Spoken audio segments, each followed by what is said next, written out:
How crazy is this? I hate Detroit. It was the type of thing I used to say all the time until people who've only been here for 2 years and didn't change their address over yet because they're afraid of the car insurance started looking at me and giving me dirty looks. And so I got tired of explaining myself, and I decided, I think it's about time for me to distill this, and so I did. I wrote a little essay on LinkedIn called Why I Hate Detroit. You see, I'm a person that grew up in one of the most dangerous areas, in the most dangerous cities, in the most dangerous places in all of America. And it took me a second to really explain, and something weird happened after I posted it and thought that I torched my entire career. After hundreds of thousands of views, thousands of shares, I got a positive reaction for why I hate Detroit. I think what I did was I captured the spirit of a series of people in Detroit who hadn't had a voice, that were trying to voice their frustrations.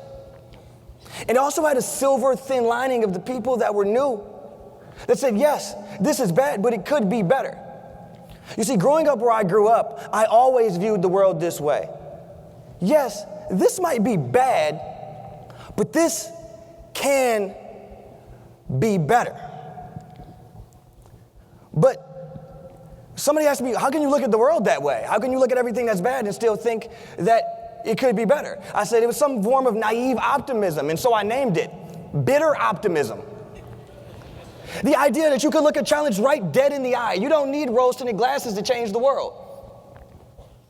The greatest minds have always been able to take these challenges and solve things that we once thought were insurmountable.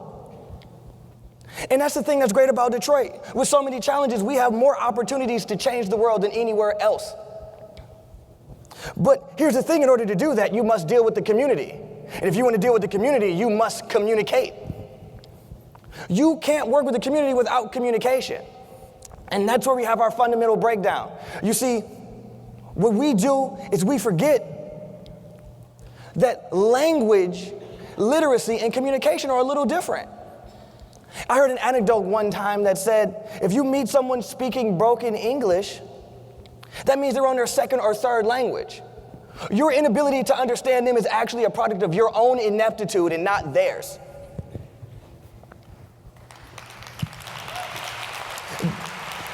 Jackie Chan is the second highest grossing actor in the world.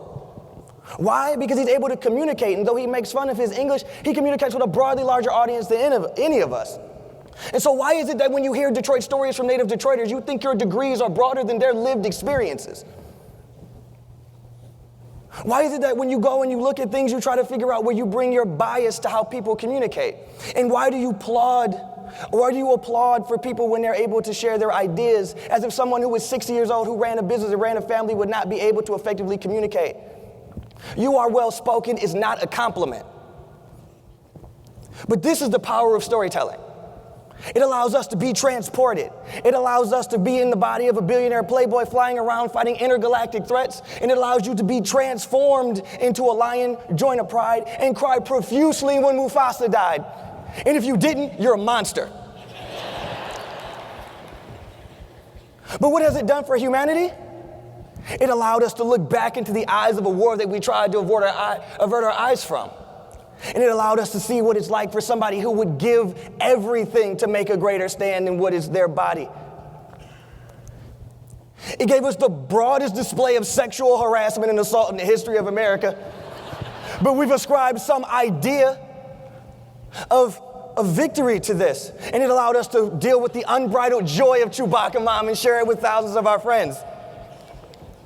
It's given us music that transverses all genres, races, and attitudes, and it's given us stories that have shaped culture and transcended time. But whenever I see this picture, I always wonder if they're whispering, how did all these Italian guys get in the middle of Jerusalem? And how come no one brought any sunblock? That's because the people that captured this story, well, they did it with the tint of their own bias, of the world that they thought should exist. They brought their identity and changed the story of a culture that came before them to make themselves feel comfortable with what that world actually was. We do that. We bring our biases to these stories when we try to lift up communities. But we shouldn't be bringing solutions to problems that we don't understand. It's not our job to bring savages fire. It's our job to find out how locals create magic. It's our job to find out how you do so much with so little. How did you change the sound of American music without a distribution pipeline that we thought you needed? How could you solve problems that we didn't even know existed? Tribes, families, native communities. Detroiters create magic.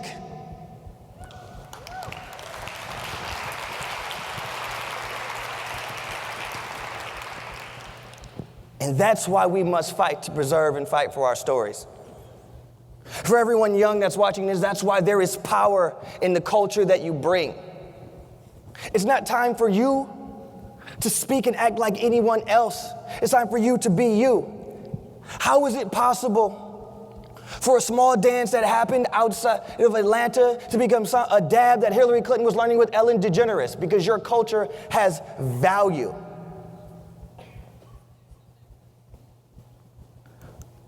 What we have to begin to understand is that we need to look at the world, and it's our job to lift up stories that have changed us for the better. You would never go to China to start a business or do community development without a translator or understanding the language. So why would you do that in a community, and why would you do that in Detroit?